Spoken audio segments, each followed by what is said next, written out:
So the music. Go ahead. I'm sorry, baby. You into the music. You into the band. Mm-hmm. You say the band wasn't because a wood came in and turned tables around. Down, yeah. So you say, okay, I'm gonna do my own music. Right. Was it hip hop at first? Yeah. I started making beats when I was in foster care at 9. Okay. Like I found a computer at 9.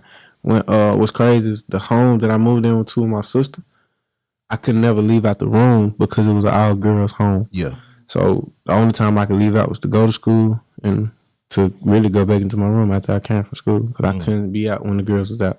So what was the point in them putting you with your sister? So I could be with my sister. But was she gonna say she was able to come into my room, but I couldn't come out. Okay, gotcha. Okay. So did that feel like in prison a little bit? Well, or was you just happy to be around your sister? When I started to get into trouble in school, it started to because I wanted to leave. I wanted to get out, but at the same time, like I kind of understood the rules before I came. Already.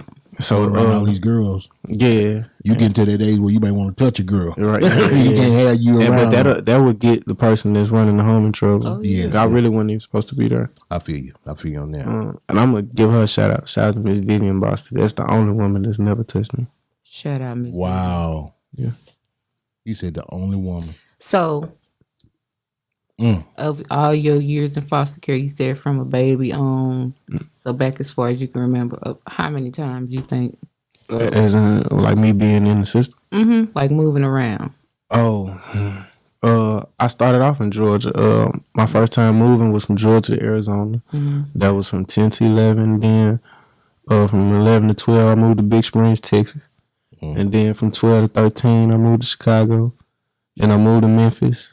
And then I ended up meeting one of my real family members in Memphis. This is kind of like the story of how I ended up getting back to Mississippi. Okay. I ended up finding a real family member in Memphis, and they took me in. They got me out of the system. How'd they find you?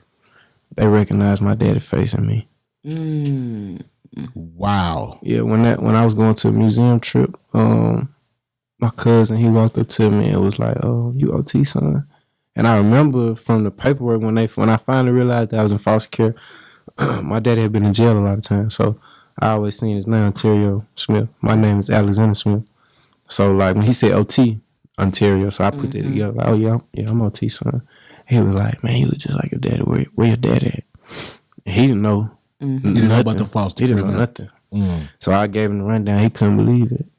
He really couldn't believe it. And then, the story that he was telling me about my daddy, I couldn't believe it because I've never met this man.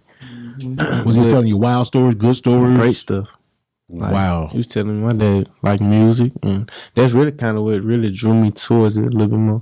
Like he was like, your daddy, we want to do music and this, that, the other. And like I said, I found a computer in foster care at 9 years old.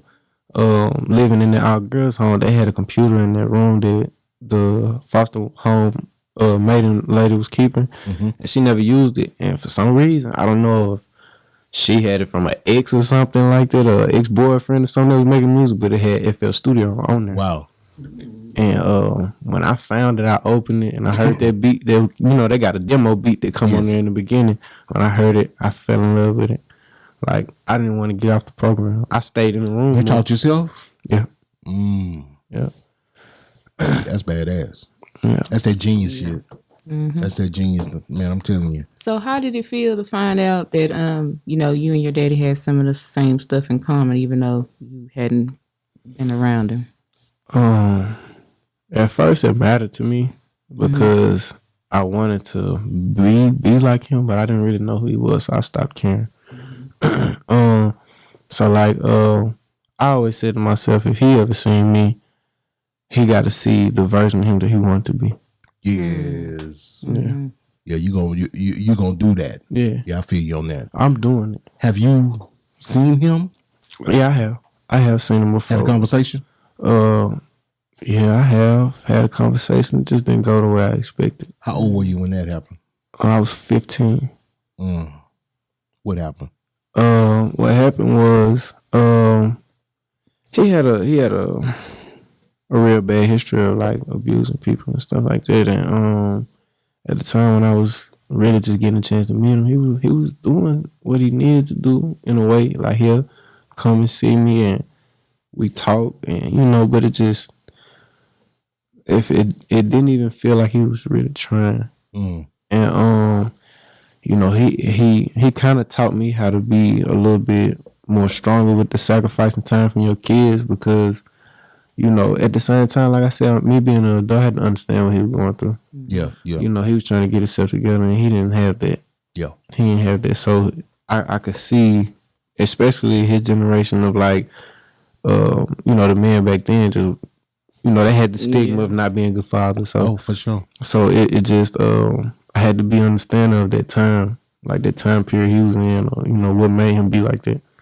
So I kind of, like I said, like the older I got, I always been mature. My grandma always told me I always been mature. So like I always understood other people's sides of stuff instead of trying to make it my fault. Yeah. I feel like when you go through a lot as a youth, that kind of you grow up fast. You gotta grow up fast. But see, the thing about it is, you know, it's not. I don't know nobody in my age that's still alive. Like past what you say? I don't know nobody in my age that I knew growing up still alive. That's still alive. The reason being is because they done went through so much. Like they done been through so much. Like they done been beat. They done been taken down by their own family. Not everybody make it. And they kill themselves, or they crash out and kill somebody else, or you know they lose their life to drugs, or throw their life away doing drugs.